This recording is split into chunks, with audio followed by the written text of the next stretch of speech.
안녕하세요. 오늘 지적 시간입니다. 지난주 일요일 날 지난주에 못 찍었던 거를 찍어야 됐었는데 제가 깜빡했습니다. 죄송합니다.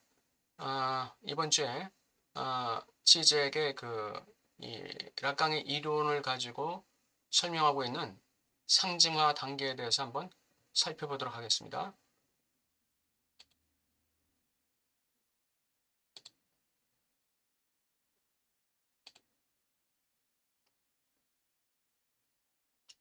네, 지적의 가장 순간 히스테리 환자 126페이지에 나오는 상징화 3단계 상징화 개념의 변천입니다.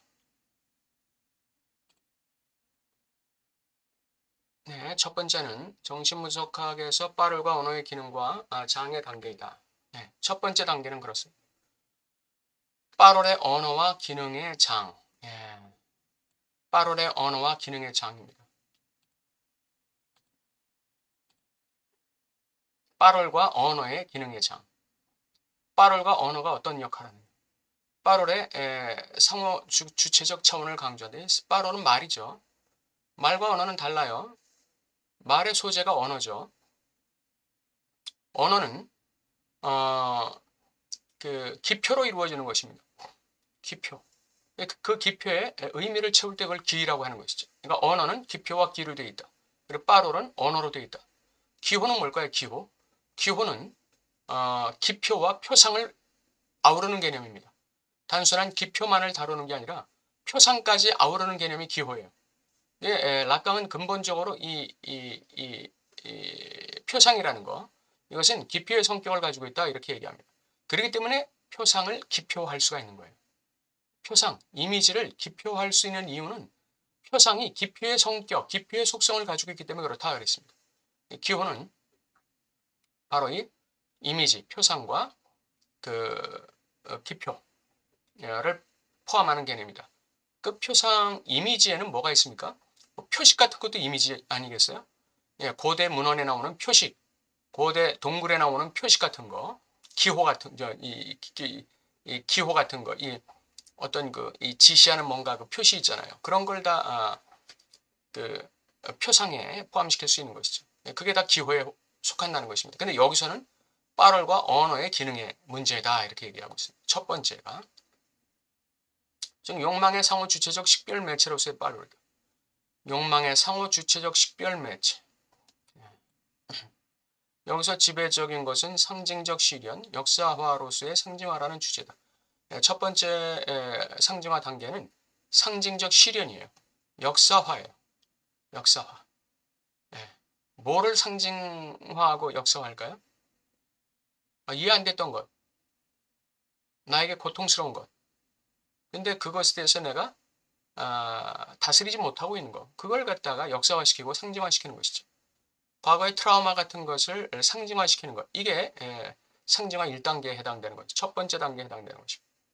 즉 징후들, 정신외상, 이 징후, 이걸 우리가 해석할 수 있나요? 징후, 이거 해석 안 되는 것이죠. 근데 이거, 정신외상, 이런 거 해석할 수 없어요.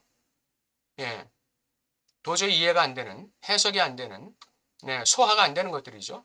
이런 것들은 주체의 상징적 세계의 텅 빈, 비역사화된 장소들이고 공백들이에요. 이 텅 비고 비역사화된 장소와 공백, 요걸 갖다가 어떻게 한다? 상징화시킨다. 역사화시킨다. 이것이 첫 번째 단계입니다. 분석은 이 외상적 흔적들을 상징계 안에서 실현한다. 이걸 상징화라고 하는 거예요. 이런 걸 상징화라고 하는 것이죠.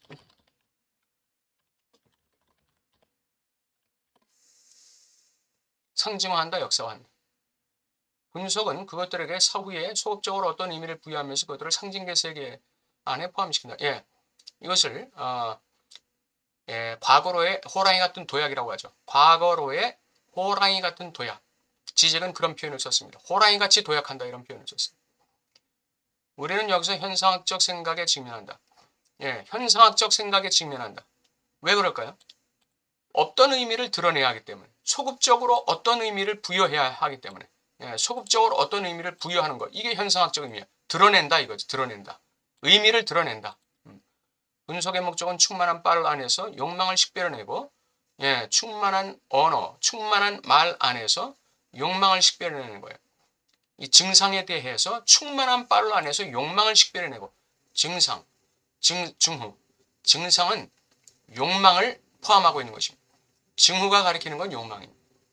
그래서 충만한 빠를 안에서 욕망을 식별해내고 의미작용의 세계 안에 그걸 통합하는 것이다. 주체의 의미작용 세계에 그걸 통합하는 거예요. 여기서 빠롤 질서는 의미작용 질서와 동일시된다. 예. 이해 안 되던 것을 언어의 의미작용을 통해서 나의 빠롤 질서에 통합하는 거예요. 나의 주체의 의미작용 질서에 통합하는 거예요. 두 번째 단계는 이 상징화 두 번째 단계는 첫 번째 단계에 대한 보완적인 것이에요. 이 단계는 닫힌 차이적인 공시적인 구조 로서의 의미작용적 질서를 강조한다. 이 의미작용적 질서 이게 중요한 거예요. 의미작용적 질서.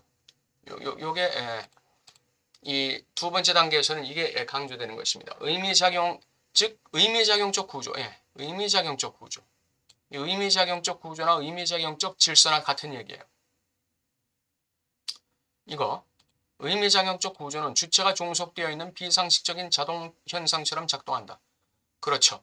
이 세상이라는 의미작용적 구조, 이 세계라는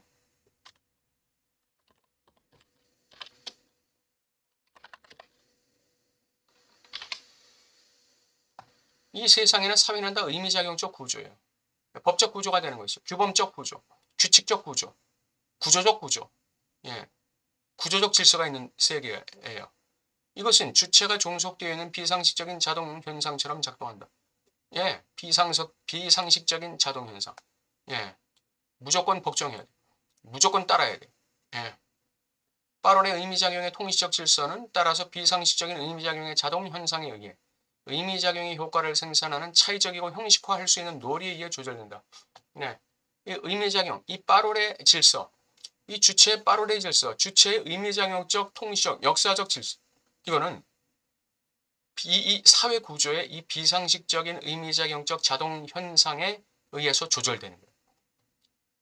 내가 가진 신념이 있다 할지라도 그 신념이 사회의 의미작용적 구조에 맞아야 돼요. 맞지 않으면 나의 신념이 조절될 수밖에 없는 것이죠. 적응하기 위해서. 의미작용의 효과를 생산하는 차이적이고 형식화할 수 있는 논리에 의해 조절된다. 이게 사회생활이에요. 사회생활. 세상에서의 나의 생존 행위들. 이런 것들이 이제 그 차이적이고 형식화할 수 있는 논리이거든요. 이 사회적인 관계, 사회적인 규범, 사회적인 어떤 그 전통과 어떤 그 관습과 사회적인 어떤 그 통념 이런 거에 의해서 주체의 의미작용이 조절되는 거예요. 주체의 의미작용이. 논리를 주도하는 이 구조는 논리를 주도한다. 예. 복종하고 잔소리 말고 사회 법칙에 따라 하는 게 이 논리를 주도하는 이 구조죠. 이 구조는 상상적 관계에 의해 은폐된다. 예. 여기서 내가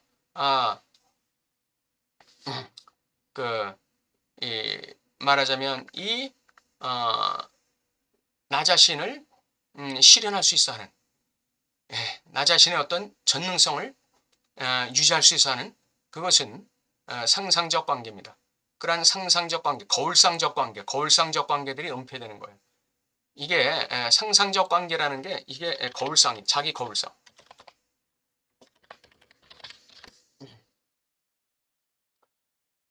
내가 상당히 뭔가 알고 있다. 내가 상당히 그 지식이 있다.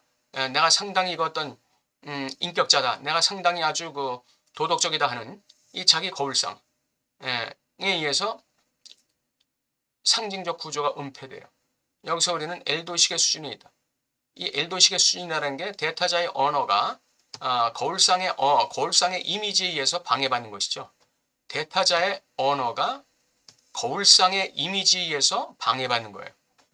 그러니까 사회적인 규범과 법과 규칙이 주체의 상상적인 자기 거울상에 의해서 방해받는 것이죠. 그럼 어떻게 됩니까? 사회생활에 문제가 생기겠죠. 예, 갈등이 생기는 것이죠. 충돌이 생기는 것이고 여기서 사회생활을 포기할 수도 있고 다른 사회적 관계 속으로 들어갈 수도 있고 이렇게 되는 것이죠. 즉 상상적 방어들, 억압, 배제, 부정 이것이 이 사슬의 고유한 법이라고 상정한다. 예, 이 상상적 방어들이 있어요. 자기의 거울상을 커버하고 자기의 거울상적 항상성을 유지하기 위해서 그것에 반대되는 그런 그 외적인 그 자극들, 언어들을 억압하고 배제하고 부정하는 것이죠. 이것이 이 사슬의 고유한 법이라고 상정한다. 상상적 방어들이 이 사슬의 고유한 법이라고 상정한다. 자동적으로 나올 수밖에 없는 것이에요. 이 상상적 요인들은 그것들의 불활성에도 불구하고 거기서 단지 그림자와 반영물처럼 보인다. 예.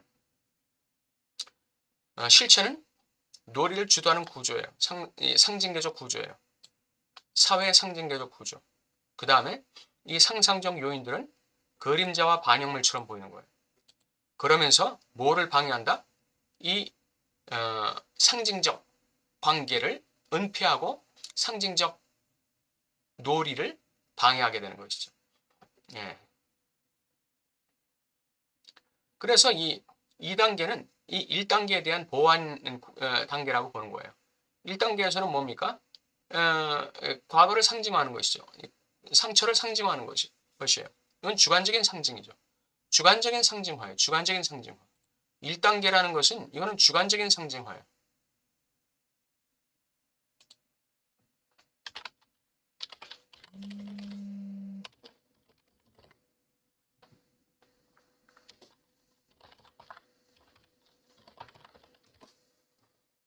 네, 이건 주관적이고 주체적인 상징화예요. 이거는.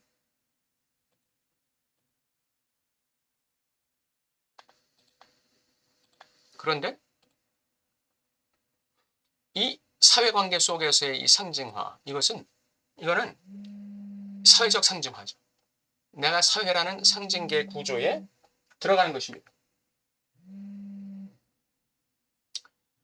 예, 그래서 상징화가 확장되는 것이죠. 개인 주체적인 그 단계에서 사회적 단계로 확장되는 거예요. 이게 보완이죠. 상징화의 보완이에요. 근데 그때는 나는 어떻게 되는 것이죠? 그 사회적 관계 속의 하나의 그 놀이의 하나의 그 이 요소에 불과해요. 두 번째 단계는 구조주의적이다. 구조에 들어가는 거예요. 사회적 구조에 들어가는 거예요. 여기서 문제는 바로 주체 상상적 자아로 축소 불가능한 기표의 주체로서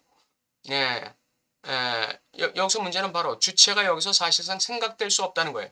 상상적 자아로 축소 불가능한 이 주체, 기표의 주체로서 주체가 생각될 수 없는 거예요.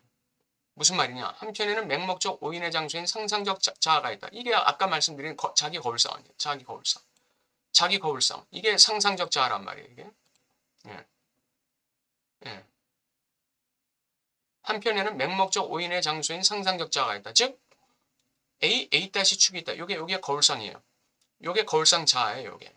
예. 여기 들어갈려나 모르겠네. 아이고. 안 들어가네.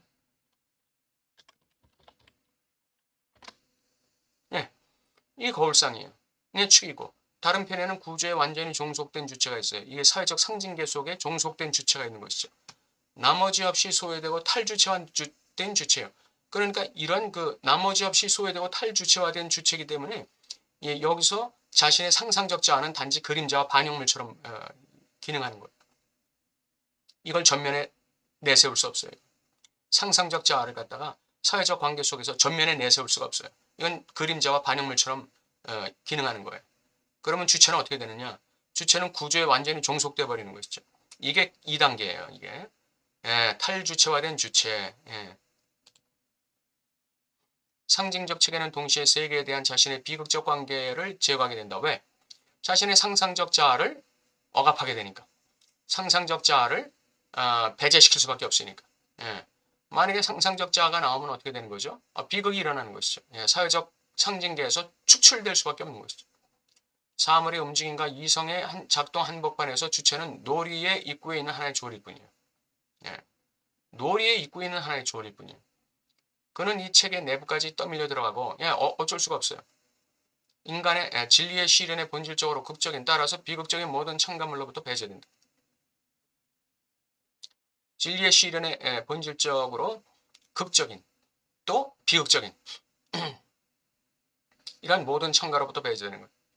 이 진리의 시련이라는 것은 상징계에게 구멍을 뚫고 나오는 것이죠. 예, 이건 실제계로 진입하는 것입니다.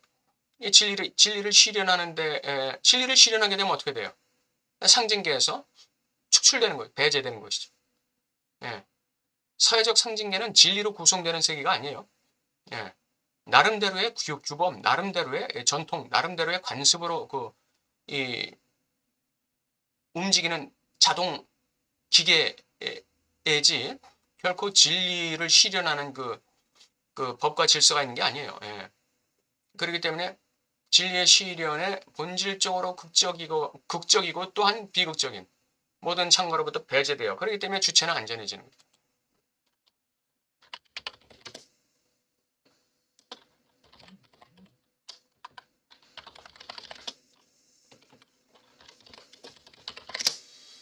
예. 주체는 사회적 상징계 안에서 안전해지는 것입니다. 자신의 상징적 시련을 완수하기 때문에 A-축으로부터 완전히 해방되는 주체. 상상적 자아로부터 해방되고 상징계 안에서 자신의 상징적 시련을 완수해요. 이게 소위 말하는 뭐예요? 이게 소위 말하는 성공 아닙니까? 예. 이 성공이에요. 사회적인 성공이에요. 대타자 안에서 완전히 실현되는 주체, 자아 없는 상상적 맥락 없는 주체는 단숨에 철저히 탈주체화될 것이고 상징적 기계에 주체 없는 구조에 작동하는 한 계기가 된다. 이게 장기판의 조례에 불과한 거예요. 상징적 기계, 놀이, 주체 없는 구조에 작동하는 한 계기예요. 왜 주체가 없어요? 주체는 탈주체화됐기 때문에 주체는 없는 거예요. 예. 세 번째 단계, 지적이 말하는 그 상징화 3단계, 이거는 완성되지 않은 전부가 아님의 빗금친 대타자를 하나의 구멍으로부터 결성된 대타자를 시간 외에 상징화될 수 없는 핵을 자기의 내부에 담고 있는 대타자를 상정하면서 시작된다. 그러니까 빗금친 대타자를 상정하면서 시작되는 게 이 세 번째 단계예요. 대타자 안에 구멍이 있다는 거. 대타자 안에 균열이 있다는 거. 예.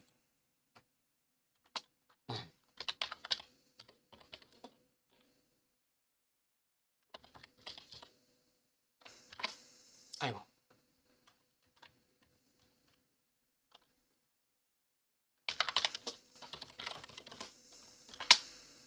아이고. 죄송합니다.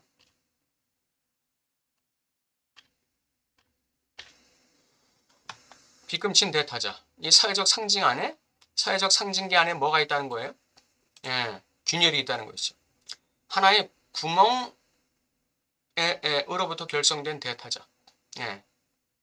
시간 외에 상징화될 수 없는 핵을 자신의 내부에 이 본원적으로 담고 있는 이 대타자. 이게 인간 대타자일 수도 있고 사회적 상징계라는 대타자일 수도 있어요. 바로 빗금친 대타자로부터 우리는 기표의 주체를 파악할 수 있다. 여기서 기표라는 건 결여된 기표를 얘기하는 것입니다. 결여된 기표.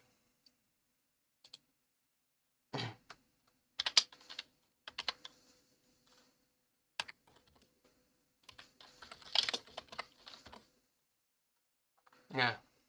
만약 대타자가 구멍 뚫리지 않았다면 그가 완전한 총체라면 구조에 대한 주체의 유일한 가능한 관계는 총체적 소외, 나머지 없는 종속의 관계예요. 그렇죠. 사회적 상징 질서에 구멍이 없다면, 균열이 없다면, 결여가 없다면 개인 주체는 그 사회적 상징 관계 속에서 총체적 소외를 당해요. 예, 주체는 없는 거예요. 주체는 탈주체화 돼가지고 주체는 없는 거예요. 나머지 없는 종속의 관계. 예. 그런데 중요한 것은 대타자 안에 결여가 있다는 거예요. 이 대타자 안의 결여는 대타자 안에 대상 안에 통합될 수 없는 나머지가 있다. 불활성이 있다. 이걸 의미하는 거예요. 결여가 있다는 거예요.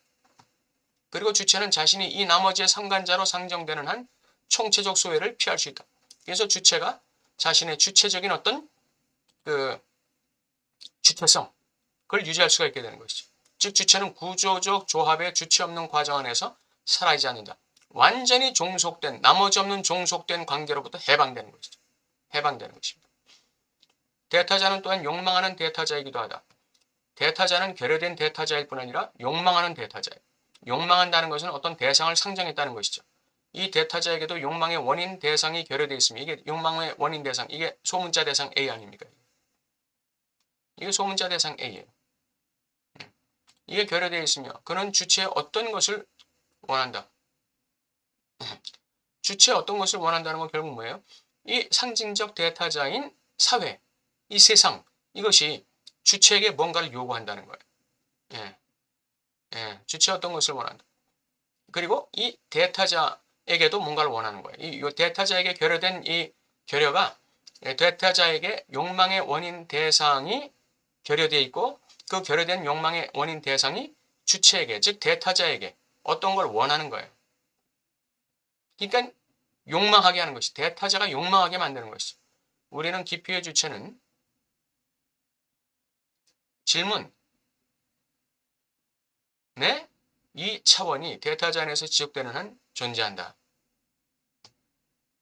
우리는 기피의 주체는 질문, 어떤 질문이냐? 대타자의 수수께끼에 직면한 주체의 질문이 아니라 그 대타자 자신으로부터 나오는 질문에 이 차원이 대타자 안에서 지속되는 한, 즉 끊임없이 대타자에게 질문하는 한 이 우리 대인, 주체는 존재한다는 거예요. 이 사회적 상징계에서 나머지 없는 종속의 관계로 침륜되는 게 아니라 하나의 기피의 주체로서 존재하는 거예요. 이게 무슨 말이죠? 이게 캐보이라는 질문이에요. 대타자 당신은 무엇을 원하십니까? 대타자 당신은 내가 어떻게 해주기를 원하십니까? 이 질문이 이제 이 주체의 질문이 대타자 자신으로부터 나오는 질문으로 바뀌어요. 어떻게?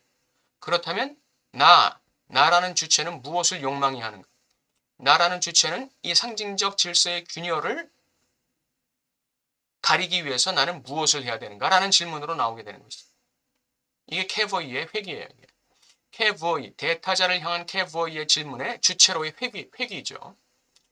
빗금친 대타자라는 개념의 도입은 헤겔의 절대적 삶에 완수된 상징적 실현의 구성적 불가능함을 구성한다. 그렇죠. 사회적 상징계는 완수된 실현의 구성이 아니다. 완수된 상징적 실현이란 있을 수 없다. 이걸 얘기하는 거죠. 세 번째 단계의 개념적 장은 구멍 뚫린 대타자의 장을 상정하면서 구멍 뚫린 대타자의 장을 상정하는 거예요. 헤겔의 변증법을 상징 안에서 상징에 의한 변증법화로 교체한다. 헤겔의 변증법은 명제 반명제 종합인데 이것을 락강은 대타자의 결여, 그 다음 주체의 결여, 그 다음 그 주체의 결여에 대한 상징화, 이렇게 교체하는 거예요. 그러니까 이 헤겔의 그 변증법과 구조는 비슷해요. 구조는 비슷한데 내용은 좀 다르다고 할 수 있죠. 내용은 달라요. 헤겔은 그 절대적 삶을 지향하는 것이죠. 그러나 락강은 절대적 삶이 불가능하다는 걸 알면서도 변증법을 돌리는 거예요. 욕망의 변증법을 돌리는 거예요. 알면서도.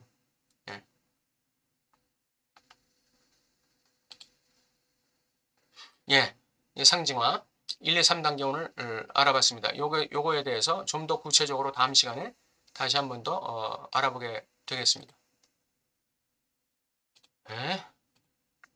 여러분 오늘 지적이 얘기하는 그 락강의 상징화 3단계 개념이 좀 잡히시나요? 상징화 1단계는 현상학적 단계라고 그랬죠. 그 빠롤이 그 사물에 그 이름을 주는 거예요. 그러니까 빠롤이 말이 사물을 죽이는 단계예요. 죽인다는 건 역사화시킨다, 상징화시킨다 얘기죠. 두 번째 단계는 주체가 완전히 사회적 상징 질서의 장기판의 졸처럼 돌아가는 단계예요. 세 번째 단계는 여기선 주체가 탈주체화되는 거죠. 세 번째 상징화 단계는 그 탈주체화된 상징계 안에 있는 그 주체가 대타자 안에 있는 결여를 발견하고 그 결여 속에서 캐부어이라는 질문을 던지면서 다시금 주관적, 주체적인 주체로 회귀하는 그러한 단계가 상징화 3단계가 되겠습니다. 오늘 여기까지 하고 다음 시간에 뵙겠습니다.